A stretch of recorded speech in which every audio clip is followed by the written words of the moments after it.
Kidlat News Updates. Sa ating mga balita, isang miyembro ng NPA patay sa bakbakan sa Agusan del Norte. Tatlong mga dating nahuling rebelde bumalik sa NPA na patay sa Escalante City encounter. Isang sanggol patay sa sunog sa Tagbilaran, Bohol. Ako po si Cesar Soriano, kasama ang buong puwersa ng Kidlat News Channel para ihatid ang mga nangunang mga balita sa buong kapuluan.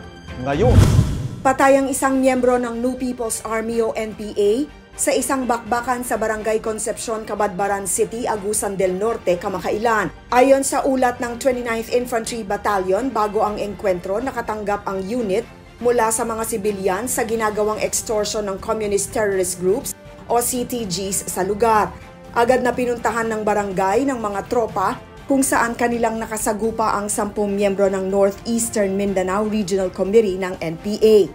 Patay sa labanan si Leo Salino Mindoro alias Yoli at nakolekta rin matapos ang bakbakan ng isang AK-47, war materials at ilang mga dokumento.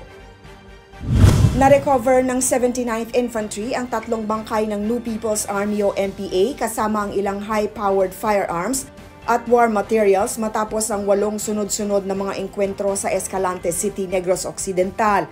Kinilala ang 3 mga namatay na NPA na sina Emaren Pastidio alias Jandy, Michael Cabahug alias Michael at Jose Karamihan alias Joe. Ayon sa ulat ng 79th IB, dati nang nahuli sina Jandy at Michael. Binigyan umano ang dalawa ng oportunidad na magbagong buhay, ngunit mas pinili nilang sumamang muli sa kilusan. Tinurnover ng militar ang mga bangkay sa LGU ng Barangay Pinapugasan, Escalante City. Nasawi ang isang sanggol nang masunog ang isang tirahan sa Tagbilaran, Bohol. Sa ulat ng Bureau of Fire Protection Tagbilaran, pinatulog umano ng lola ang 4-month-old na sanggol bago siya pumunta sa kabilang bahay para mananghalian. Hindi akalain ng matanda na sa mga oras na iyon magliliyab ang kanilang tirahan kung saan naiwan ang kanyang apo sa loob. Ayon sa paunang investigasyon, short circuit o problema sa kuryente ang tinitingnang sanhi ng apoy. Para sa Kidlat News Updates, ako si Rosalyn Sinchonko, nag-uulat.